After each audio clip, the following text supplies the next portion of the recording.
Bom dia, boa tarde aí para todo mundo. Eu, Ricardo Roveran, aqui pelo Terça Livre, hoje neste 25 de agosto, não, o mês de agosto vai acabando, e a gente vai bater um papo aqui hoje com o general Marco Antônio Felício, né? General de armas de artilharia, Oriundo da arma de oriundo da arma artilharia. de artilharia.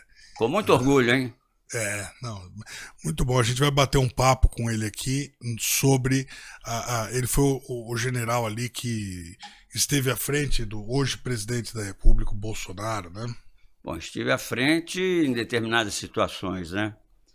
Principalmente quando da facada que ele tomou em Juiz de Fora, né? Exato. Através do tal Adélio Bispo, um assassino.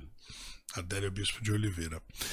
A gente vai bater um papo aqui hoje. Primeiro, a gente vai gravar essa entrevista em duas partes, né? A primeira parte é sobre a relação dele com o Bolsonaro nas Forças Armadas, né? A segunda parte a gente vai falar sobre o Adélio Bispo.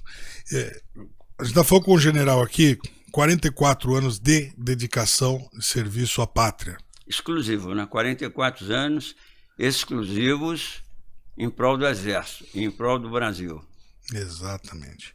General, conta pra gente como é que foi pra você, como é que foi essa passagem toda ali do Bolsonaro no teu comando. Olha, você sabe que coincidências não são raras nessa vida, né? E eu comandava o 31 GAC, escola, na Vila Militar. Era a unidade de artilharia com maior poder de fogo da América Latina.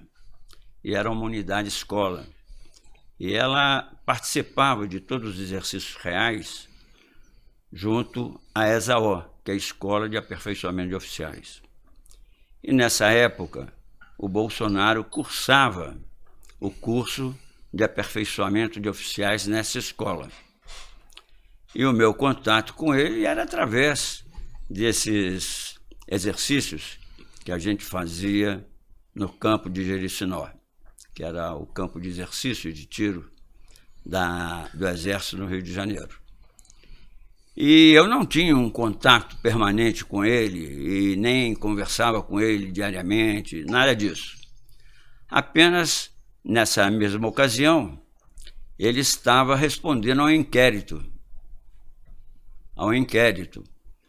sobre inquérito esse que foi aberto por uma questão que consideraram de indisciplina dele ao mandar uma carta para a Veja, né, mostrando a situação salarial de praças e oficiais do Exército, que nessa época era uma época difícil, nós recebíamos muito pouco e vivíamos com grande dificuldade. E o Bolsonaro, ele tem uma liderança nata.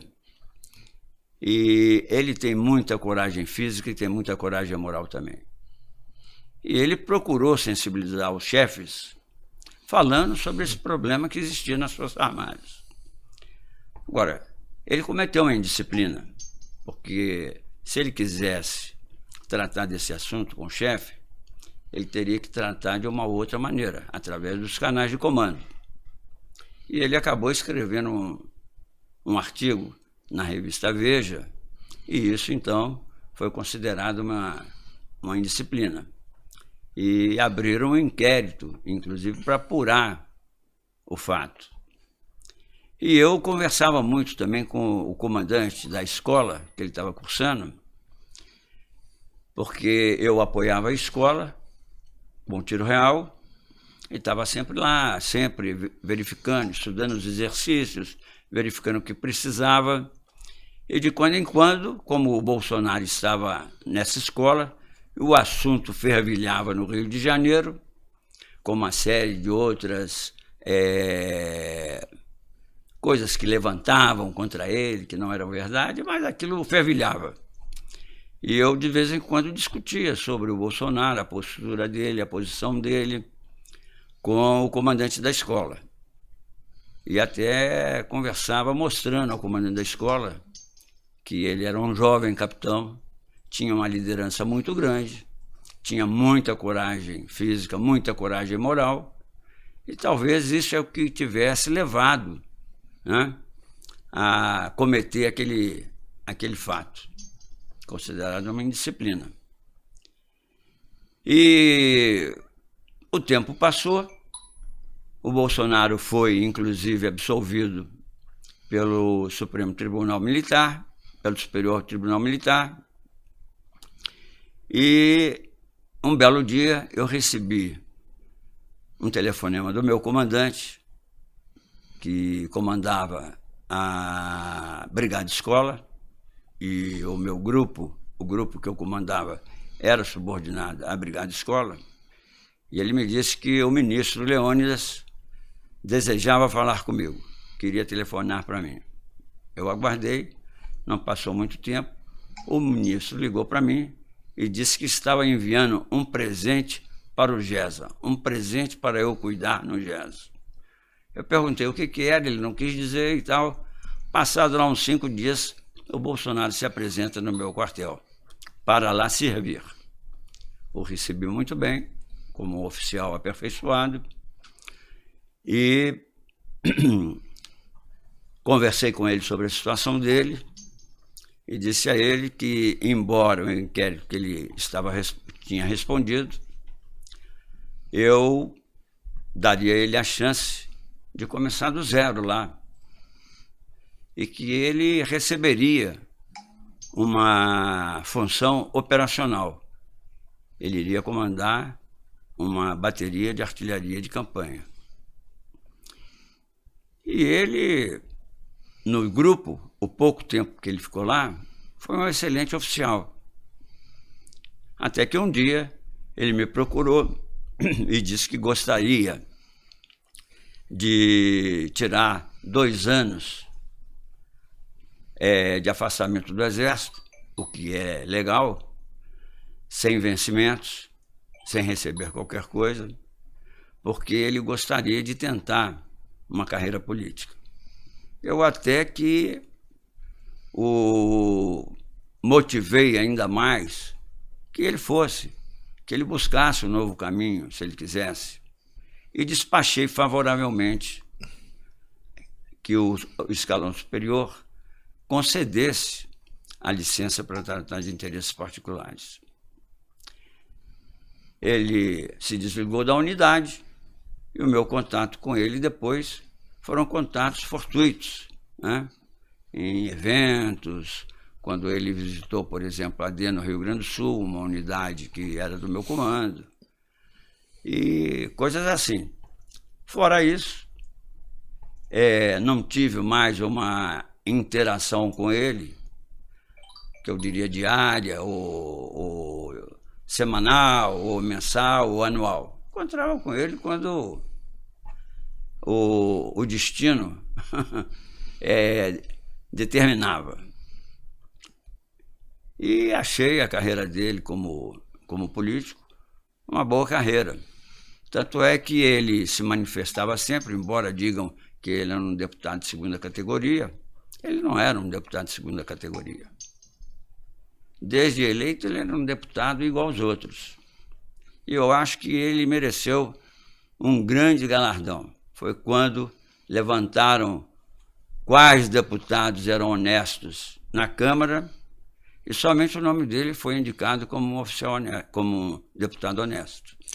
General, da sua experiência pessoal, né, do seu convívio com o Bolsonaro, né, no meio militar ali, né? Se eu pedisse para o senhor descrevê-lo em 2 palavras, né, seja uma virtude, um vício, não importa, e como que o senhor o descreveria? Em 2 palavras. Eu diria que ele é um homem de grande coragem moral e física, mas intempestivo. Intempestivo. Ele vai para a briga. Intempestivo. Ele, muitas vezes, ele decide enquanto o caldeirão está fervendo. E é preciso que a gente, às vezes, deixe a situação assentar, meditar, para depois, então, dar uma decisão. Agora, isso é uma característica dele que a gente tem que respeitar. Claro. E muitas vezes, embora intempestivo, ele tem razão, porque ele hoje é o homem mais atacado nesse país, de todas as formas. E é um homem de grande resiliência, porque qualquer outro já teria capitulado. Eu conheço o meio militar, eu sei que o soldado ele desenvolve com o comandante uma relação quase paternal. Ele vê o comandante quase como um pai, né? E o comandante ele desenvolve pelos soldados, por quem ele se responsabiliza, que ele sabe que se ele der uma ordem equivocada... Como um pai. Exatamente. Ele tem uma relação filial e paternal. Chama-se no Exército isso uma relação afetiva. A afetividade faz parte, entendeu? Do comando em relação aos seus subordinados. Sim. Não, isso daí eu conheço. Isso daí eu conheço bem. Né? E aí eu gostaria de perguntar para o senhor o seguinte, como eu sei que vocês desenvolvem no meio militar esses laços, né? Muito e é uma forte. coisa muito bonita e muito forte, né? É, muito forte. Como que o senhor se sentiu quando viu que o Bolsonaro viria a se tornar o presidente da República? Ora, eu achei, porque nós atravessamos uma situação muito ruim, né? Com os governos aí do PT, com o Lula, a Dulce, né? A famosa Dulce, a famosa Estela, né? E eu achei que nós precisávamos de alguém que se candidatasse e que fosse capaz de fazer uma limpeza nesse país. E ao ver o rol dos candidatos, eu não tive dúvida. Votar no Bolsonaro. Ele era o homem indicado para isso. Dizem que o Bolsonaro é burro. Não tem nada de burro. Bolsonaro é um homem inteligente. Inclusive os cursos que ele fez no Exército, em quase todos ele foi em primeiro lugar. Cursos que dependiam não só de grande capacidade física, mas de capacidade intelectual também. E, então isso é mais uma pichação, é mais uma forma de tentar denegrir a figura do presidente Bolsonaro. Ele é um homem inteligente, ele sabe o que ele faz. Eu só acho que ele é muito impetuoso. Não, todos temos, nós somos seres humanos, a gente tem que saber que nós temos as virtudes, nossas qualidades, e também temos nossos vícios, que é a parte que contrapõe, né? Agora, só de ele ser um homem de grande coragem moral e de grande coragem física, eu acredito que ele deve ser respeitado. Muito bem. Bom, pessoal, a gente vai para um rápido intervalo, né, e na volta a gente vai falar sobre a facada, né? O general Marco desenvolveu um papel muito importante e a mídia fez questão de não noticiar praticamente nada. A mídia noticiou no Brasil desde 6 de setembro de 2018 em Juiz de Fora, Minas Gerais, praticamente 1/5, 1/6 dos fatos, né? Nós estamos trazendo hoje justamente porque vai completar 2 anos. Houveram 2 inquéritos, né? Houveram 2 atitudes ali da justiça. Os 2 inquéritos não atenderam às demandas populares, as pessoas não estão contentes com os resultados, muitas dúvidas estão no ar, e a forma da gente, existem muitas teorias conspiratórias, inclusive, e a gente não sabe. E para a gente sanar essas dúvidas, nós temos que trazer os fatos, temos que trazer as pessoas que estiveram lá efetivamente, para responder esses questionamentos, né, para a gente entender, para as pessoas descreverem aquilo que elas viveram, né, e trazer também os documentos de todo esse processo. Na verdade, o caso do Adélio Bispo é uma pilha imensa de documentos, não é um processinho de delegacia, um inquérito que você vai lá, assina uma transação penal e sai ou fica na cadeia. Quer dizer, são 2 inquéritos muito grandes, inclusive, né? E a gente vai voltar logo após aqui o comercial para bater um papo com o general. Eu gostaria de dizer que você, como bom repórter, como ótimo repórter, né, está exercendo a sua função investigativa, que é própria do bom repórter. Nada está na política que antes não tenha passado pela literatura. É por meio da literatura que nós vamos transformar esse país. E nós estamos em guerra. Ler, estudar, escrever. Esse é o combate. É nesse campo que nós somos fortes. É nesse campo que nós iremos vencer. A revista Terça Livre está aí. É a maior revista conservadora da América Latina. ela está aí exatamente para poder mudar a política. Nós temos como colunistas Ernesto Araújo, o Paulo Enéas vai escrever para a revista, o Mauro Fagundes vai escrever para a revista, revistatercalibre.com.br, que é ali que nós vamos vencer.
Voltando então, pessoal, eu, Ricardo Roveran, aqui pelo Terça Livre, né, neste 25 de agosto, voltando aqui para o segundo bloco, a gente batendo um papo com o general Marco Felício. Agora eu falei certo, da primeira vez a gente teve até que cortar, porque eu errei. Mas você é sempre brilhante.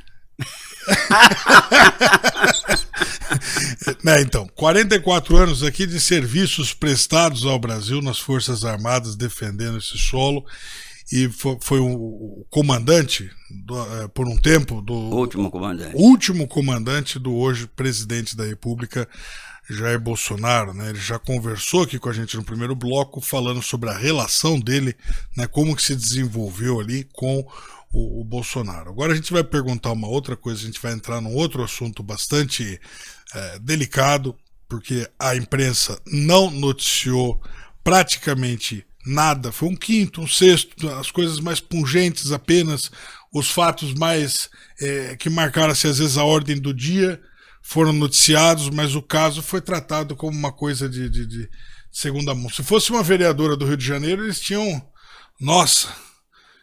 feito um escarcéu. É verdade. Mas como é um presidente da República, então aí a graduação é menor, né? Então vem aquela coisa, né? O senhor general, o senhor desenvolveu um papel importante naquele dia 6 de setembro de 2018, em Juiz de Fora, Minas Gerais, quando ali no meio de aproximadamente 40 mil pessoas, o Adélio Bispo de Oliveira se aproximou do Bolsonaro, então deputado federal e candidato, que estava sobre os ombros de uma pessoa ali que o carregava, e desferiu-lhe uma facada, com uma faca de 30 centímetros no abdômen dele, né? Um absurdo. Exatamente. A facada era para ser no coração, mas alguém bateu na mão dele, desviou e acertou então o abdômen dele. E aí, dali ele foi para um lado, ser atendido para o socorro médico, e o Adélio Bispo foi enviado, foi carregado ali para, conduzido pelos policiais federais e militares que estavam presentes, até um prédio na rua Halford, né? A facada aconteceu no cruzamento da rua Batista de Oliveira com a rua Halford. Exatamente. E o senhor estava lá nesse dia? Não, eu não estava lá na Rua Alfred.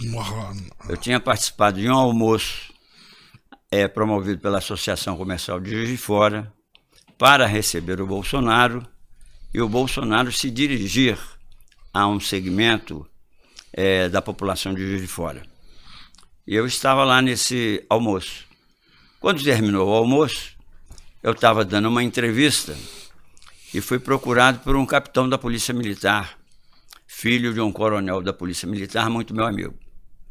E ele me disse: general, o senhor corra para a Santa Casa, que o Bolsonaro acabou de sofrer um atentado e está muito mal. Eu vou tirar até esse óculos aqui para não me atrapalhar, porque esse assunto merece. E eu me levantei, peguei o meu carro e saí buzinando, sirene e tal, e fui para a Santa Casa.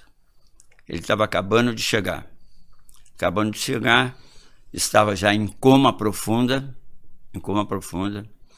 e com uma hemorragia terrível.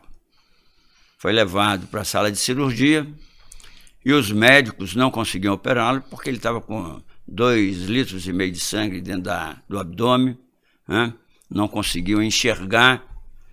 E nesse momento chegou lá o Dr. Paulo Gonçalves, meu amigo, um grande angiologista, um dos maiores desse país, e ele conseguiu estancar a hemorragia e o Bolsonaro foi operado.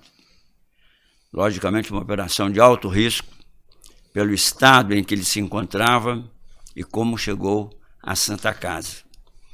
Mas ele encontrou lá, com muita sorte, não só o Paulo Gonçalves, como uma equipe médica muito boa.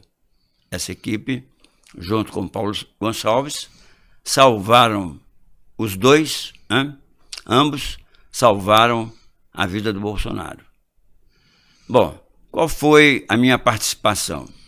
A minha participação, você disse que foi muito importante, mas muito menos importante do que muita gente que esteve lá, como, por exemplo, a equipe de cirurgia e o Paulo Gonçalves. Eu, em chegando lá na Santa Casa, eu procurei o diretor da Santa Casa, que eu conhecia muito e que tinha sido, inclusive, pediatra dos meus filhos. E junto a ele estava um outro amigo meu, que era o Goretti, que tinha sido um aluno da faculdade de administração na mesma turma que a minha, quando nós fazíamos juntos num curso noturno. E imediatamente encontrei, em verdadeiro estado de choque, o filho do Bolsonaro, o Carlos. Estava chocado, olhos vidrados, chocado. Eu então me dirigi a ele, o acalmei, falei: olha, você senta ali, fica sentado ali, etc e tal, que eu vou ver como é que está a situação do seu pai. E aproveitei também a oportunidade para ligar para Brasília, para avisar ao general Heleno o que tinha ocorrido em Juiz de Fora com o Bolsonaro. E de quando em quando eu ia até ali a porta da sala de cirurgia para ver como é que ele ia, trazia, acalmava o filho do Bolsonaro, o Carlos, etc. E aproveitei e discuti com o Loures, que era o presidente da Santa Casa, o diretor da Santa Casa, e com o Goreski, que era o diretor administrativo, como nós iríamos ali preparar o ambiente pós-cirurgia. Ia saindo do plantão um intensivista cardiologista de primeira qualidade, Dr. Wilson, que também era o meu cardiologista quando ele servia no Hospital Militar. Solicitei que ele fosse o intensivista da noite, dedicado apenas ao Bolsonaro. E ele, na mesma hora, concordou. E foi o intensivista. Era uma função muito importante, porque era o cara que ia zelar pelo pós-operatório do Bolsonaro. E, ao mesmo tempo, também, visando a segurança dele, nós armamos linhas consecutivas à frente da entrada da UTI, começando com os agentes de segurança da Santa Casa, em seguida os da Polícia Civil, depois os da Polícia Militar e, finalmente, o da Polícia Federal. Então, eram barreiras de segurança. Qualquer um que chegasse ao Bolsonaro na UTI teria que ultrapassar aquelas barreiras. Isso era quase que impossível, né?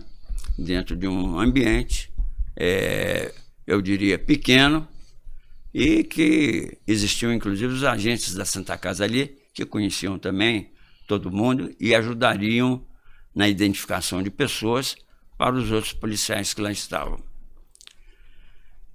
E nesse meio tempo, o filho do Bolsonaro já estava mais calmo. E nós, então, estávamos preparando uma ala para receber a família do Bolsonaro, que possivelmente viriam para Juiz de Fora para permanecer junto com ele durante a recuperação dele, até a saída dele da UTI. Então, quando a situação amainou, né, eu aí me retirei. Me retirei porque minha presença ali já não se faria mais necessária. E eu fiquei de voltar na manhã seguinte. Quando eu voltei na manhã seguinte e cheguei à Santa Casa, já falaram a mim que estava lá o filho do Bolsonaro, Flávio Bolsonaro, e com um helicóptero vindo do hospital israelita de São Paulo, queria levá-lo para São Paulo. Isso foi no dia 7 de setembro. Olha, foi no dia 7 de setembro. Isso mesmo, 7 de setembro. 7 de setembro. E, inicialmente, a equipe cirúrgica da Santa Casa, ela ficou temerosa com o traslado do Bolsonaro, mesmo de helicóptero, para São Paulo. Mas, no final, conversaram, ele foi submetido lá a uns testes, foi examinado pelos médicos do Sírio-Libanês, se não me engano, e acabou sendo transportado para São Paulo. E eu não participei de mais nada. Mas vi lá o que ele passou. Ele chegou praticamente morto na Santa Casa. E ainda dizem que a facada é fake. Quer dizer, é um absurdo, né? É um absurdo completo. Um absurdo. Só um idiota, né? Só um idiota. Aliás, tem muitos idiotas na esquerda, né? Só um idiota é que falaria isso como falam até hoje. Não, tem gente até na mídia, né? Que... Na mídia também, eu diria que na mídia não são idiotas, são repórteres mal intencionados.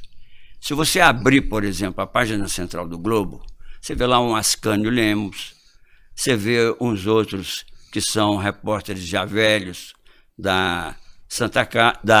do Globo, e que quando se trata do Bolsonaro, é um absurdo. Eles querem desconstruir o camarada de qualquer jeito. Dizem horrores. E você sabe que um bom jornalista, ele deve ser um homem que prima pela isenção. Não é isso? Ele deve ser isento. Ele deve apresentar o contraditório. E deve também se valer da investigação, para que ele apure os fatos e possa noticiar uma realidade. Isso não tem acontecido. Mentira em cima de mentira. Sim. Deixa eu perguntar uma coisa para você que vem ao caso, né? A gente está aqui conversando sobre o caso do Adélio Bispo, e eu vou perguntar para o general aqui uma coisa agora, que está bastante relacionada. Né? Pode perguntar o que você quiser. Como que vocês, militares, se sentem quando atacados pela imprensa de forma tão cruel e desonesta? O Bolsonaro ele não foi atacado só por ser o Bolsonaro. Ele foi atacado também por ter uma história militar. Esse é um dos motivos, né? Tem repórteres, jornalistas hoje que nós estamos em 2020 e eles estão lutando contra a ditadura militar, aquela que contra o regime militar que acabou em 85, exatamente. Mas eles ainda estão lutando contra. Eu chamo de oráculos do passado, entendeu? Não, então, como que vocês... Olha, você tem que se sentir da seguinte forma: esses caras não são patriotas, estão servindo a que interesses? A que interesses estão servindo ao, por exemplo, desmoralizar as Forças Armadas? ou combater qualquer coisa que venha em benefício das Forças Armadas. Como agora, por exemplo, estão querendo dizer que o orçamento da Força Armada vai ser maior do que o da educação e o da saúde. Mentira! Para que isso? O que eles ganham com isso? Quem é que deu a liberdade a eles que desfrutam hoje para falar essas misérias, essas desgraças, essas mentiras? 64 não está longe. Pela história não está longe. Eles sabem que iam implantar aqui uma ditadura do proletariado. E lutavam armados. E como tal tiveram que ser enfrentados legalmente pela Força Armada. Os que morreram, morreram em operações de combate. Eles têm que saber que a guerra é cruel. Qualquer guerra é cruel. Não se faz com rosas na mão. Meu filhinho, venha cá, entregue a sua arma, tome uma rosinha. Não existe isso. Isso é a história da carochinha. O senhor, com toda a sua experiência militar, de campo, de comando, à frente de homens, à frente de situações hostis, né? Quando o senhor observa a composição do caso Adélio Bispo, é claro que o senhor não esteve presente exatamente ali às 3h40 do dia 6 de setembro, no cruzamento da Rua Alfred com a Rua Batista de Oliveira, em Juiz de Fora, Minas Gerais. Você esteve exatamente naquele momento. Sua participação foi um pouco posterior, mais no atendimento médico. Mas ali aconteceu uma coisa, algumas testemunhas que eu entrevistei, tanto gravado, que foi ao ar, quanto em off, que ainda vão me conceder entrevistas para a população, né, para as pessoas, para a audiência ficar sabendo o que aconteceu na visão deles, né? Tem pelo menos 5 ou 6 para virem aqui ainda. Mas eles têm um uníssono. O Adélio Bispo não agiu sozinho. Mas eles são civis comuns. Alguns são policiais, alguns são ex-combatentes, etc. No entanto, a maior parte das pessoas são voluntários. É o trabalhador ali de outras áreas que não da segurança pública, em esfera nenhuma. Mas com a sua experiência, quando você vê de longe essa situação, aproximadamente 40 mil pessoas, 3h40 da tarde, num sol de rachar coquinho, o Adélio Bispo se aproxima do Bolsonaro com uma faca enrolada num papel, uma faca de 30 centímetros enrolada num papel, e tenta acertar o coração dele. Mas alguém impede e acerta o abdômen. E aí ele entra nessa situação que o senhor descreveu pra gente, né? Esse atendimento de chegar praticamente morto no hospital para atendimento médico. Parabéns, inclusive, ao doutor que ele citou aqui. Gonçalves. É o Paulo Gonçalves, nós estamos em contato também. Grande angiologista. E ele também vai nos conceder uma entrevista, talvez por escrito, talvez em vídeo, nós estamos aguardando, né? Mas ele já acertou que vai dar entrevista sobre o caso. Nós estamos documentando isso daqui, né? O que é que aconteceu, trazendo para as pessoas, né? E aí entra essa questão. No dia seguinte, dia 7 de setembro, foi a audiência de custódia do Adélio Bispo. Uma vergonha. E na audiência o Adélio Bispo disse: queríamos dar um susto. E aí eu fiquei com uma impressão terrível, porque, primeiro, queríamos estar conjugado com o nós, não com eu. Exatamente. Não, e outra coisa, se eu posso lhe interromper. À vontade. À época fizeram vários vídeos mostrando, inclusive, pessoas que estavam com o Adélio Bispo e que, inclusive, uma moça passou a faca para a mão dele. Aonde estão esses vídeos? Então o senhor acredita que o Adélio não agiu sozinho? Não, agiu de hipótese alguma. Isso é a história da carochinha.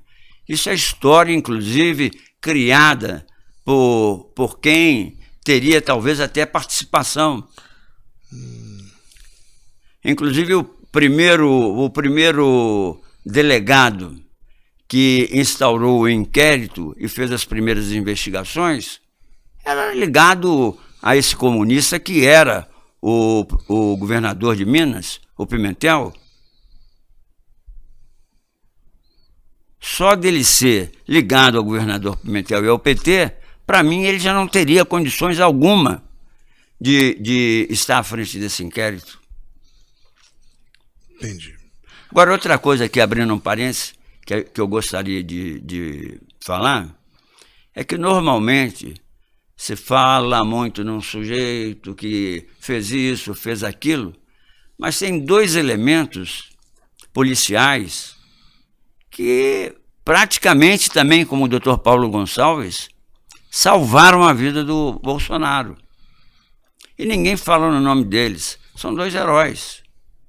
Um da Polícia Militar de Minas Gerais e o outro era um guarda, eu acho que chama-se guarda penal. Guarda penal. Eu acho que esses meninos Quem merecem são um eles? reconhecimento. O soldado Rosignoli É o soldado Rosignoli e o Oliveira Júnior e o Oliveira Júnior, que é o guarda penal. participaram na questão da salvamento. Ali estavam presentes na hora e a ação deles, imediata, salvou a vida do Bolsonaro. Traremos eles aqui, custe o que custar. E talvez eles tenham visto coisas que outros não viram. E o nome deles não aparece em lugar nenhum. Daqueles. Eu vou pedir para o público prestar bastante atenção nesse momento, porque duas testemunhas que deram entrevista para mim, né, uma delas, o Hugo Ribeiro, e a outra, o Abraão Fernandes, que estavam lá, né, participaram da segurança do presidente, disseram que havia um grupo de pessoas, que o Adélio não estava sozinho, e que isso, inclusive, haveria sido comunicado à segurança do presidente, que deu uma determinada atenção, mas talvez não tenha sido suficiente. Eu não estou aqui para julgar ninguém, dizer como que a segurança vai fazer ou não seu trabalho, mas o fato é, de acordo com essas duas testemunhas, Adélio Bispo não estava sozinho. Olha, você quer ver uma prova disso? Depois do fato, apareceram caríssimos advogados lá para defender o Adélio Bispo. Quem é que chamou? Quem é que enviou? Quem pagou esses advogados? E eles receberam, tá aí, eles mesmos declararam, uma nota grande. Agora, por que não aparece o indivíduo que os pagou? Ou as pessoas que mandaram o dinheiro para os advogados?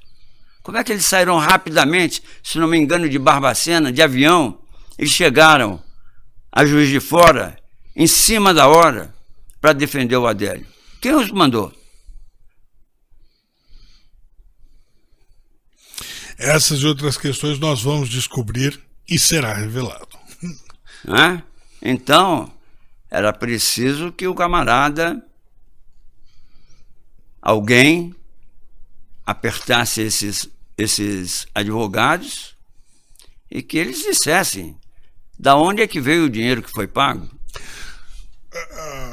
General, da sua experiência de Brasil, 44 anos servindo esse solo, você acompanhou muitas transformações políticas no país. Sem sombra de dúvida. E agora nós falando do caso Adélio Bispo. Houveram 2 inquéritos, o último foi fechado em junho, né, o segundo, e há um esforço para reabrir esses inquéritos, e esse esforço cai na mão do próximo presidente do Supremo Tribunal Federal, o ministro Luiz Fux. O que o senhor espera disso? O senhor acha que ele vai reabrir esse caso? Qual a sua visão? Olha, eu espero que ele reabra o caso, entendeu? Eu acho que isso seria uma maneira dele provar que é um sujeito que quer ver a lei cumprida. Ainda mais se tratando de um presidente da República. Não que se fosse qualquer outro, um pobre, coitado, etc., também teria que ser apurado devidamente. Mas em se tratando de um presidente da República, a gravidade é muito grande. A gravidade desse fato é muito grande. E não se pode deixar qualquer dúvida. Eu, por exemplo, não acredito no que estão dizendo. Que não, que ele é um cara incapaz mentalmente, etc. e tal. Tudo que ele fez, um cara realmente incapaz mentalmente, faria e chegaria até ali para perpetrar o ato que ele fez? Duvido muito. Duvido muito. A peça-chave disso, que é a audiência de custódia, aqueles 11 minutos da audiência de custódia, onde o Adélio Bispo diz que mais tarde, na delegacia da Polícia Federal, ele então solicitou o direito de falar com advogados. Isso contraposto à sentença, né, ao laudo pericial da Justiça Federal, que diz, em uníssono os profissionais da área da saúde, que o Adélio Bispo seria portador, né, ele foi diagnosticado com transtorno delirante persistente. O que é isso? É o seguinte, o sujeito enfia uma loucura na cabeça e ninguém tira mais. Então, ele enfia na cabeça de que ele está vivendo no açougue. Então, para ele, tudo é carne, você entendeu?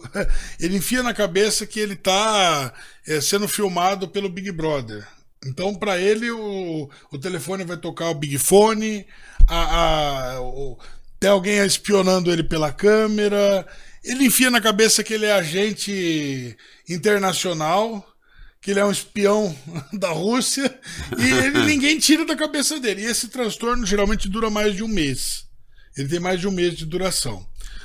E aí a justiça diz que, por este laudo, por este diagnóstico, ele não seria capaz de ter determinação do fato, quer dizer, ele não pode dizer eu vou lá e eu vou fazer, e ao mesmo tempo ele não teria capacidade para entender o ilícito penal, quer dizer, não teria capacidade de entender que dar a facada naquele dia no candidato seria um crime. O que é um absurdo completo, porque se ele não sabia que era crime, como que ele pediu para chamar advogado? E como é que esses advogados chegaram lá? Quem é que enviou? Quem é que pagou? São questões que permanecem.